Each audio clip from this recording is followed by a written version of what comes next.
एक ऋषि था, उसको अपने भविष्य के जन्म का पता चला कि अगले जन्म में मैं उसको अपने ही देव दृष्टि खुल गए कि अगले जन्म में इसी नगर में एक व्यक्ति के घर जो सूर है, सूरी है, उस सूरी के घर के पेट गर्भ से मेरा जन्म होगा और उस सूरी के माथे पर गांठ है अच्छी मोटी और उसके ही गर्भ से मेरी मृत्यु के बाद उसके गर्भ से जन्म होगा और मेरे सिर के ऊपर एक बहुत काला सा मोटा एक अलग से निशान होगा।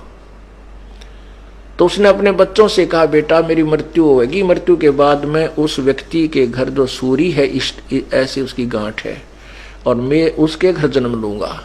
एक काम करिए तुम, उसने मोल लेके उस बच्चे को मोल ले लेना और मुझे मार देना, उसको मार देना, मेरी मोक्ष हो जाएगा। वो सूअर का जो जीवन है मेरा खत्म हो जाएगा, बहुत बुरा होगा।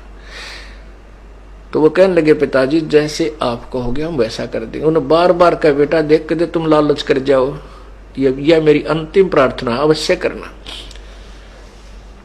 वो बच्चे बोले, पिताजी आप निश्चिंत रहो, क्या आप हम इतना भी नहीं कर सकेंगे आपके लिए, उसके लिए 5-4 अन्य रुपये 2 रुपये का वो सूअर का बच्चा नहीं लेंगे, आप निश्चिंत हो जाओ। वो कुछ ऐसे हफ्ते 10 दिन पाछा बूढ़ा मर गया ऋषि जी और वो ताक में रहे उस सूरी के ब्याने की। वह महीने 2 महीने में 6 महीने हुआ सूरी ने बच्चे दे दिए। वह जो गांठ थी शर्मनारी दिखे थी उसके वही बच्चा हुआ जिसके सिर के ऊपर एक काला सा अच्छा निशान था। तो वो सूर का बच्चा फिर अपने उन बहन भाइयों के अंदर मस्ती, उसका ऊपर का नीचे का लोट मारा, उनके साथ खूब प्रेम से रह रहा है। अब वो बच्चे गए उस व्यक्ति से कहा, भाई ये बच्चा हमने मोल दे दे तू। उसने कर दिया, सौदा ले लिया। जब उन्होंने मोल ले लिया और उनने वो बच्चा उठान लग गए, वो भाग लिया, फिर पकड़ा भाग भूख है और वह कहे, पिताजी हम आपके अपने वचन को पूरा करने आए हैं। जब वो सूअर का बच्चे में चेतना दे दी काल ने, वो सूअर का बच्चा कहता है, भाई बेटो मुझे मत मारो, मेरे मारने से तुमने क्या मिलेगा, क्यों पाप के भागी होते हो। तो कहने लगे, पिताजी आपने तो कहा था भाई इसको मोल लेकर के मुझे मार देना। ने बोला, भाई मुझे मत मारो, मेरा दिल लग रहा है मेरे भाई बहनों में, यहाँ पर मैं ठाठ से रह रहा हूँ, मुझे कोई तकलीफ नहीं, मत मारो मत। उन्होंने छोड़ दिया, भाई मत मारो, क्यों मारा, जो पाप तो वैसे पाप ही है।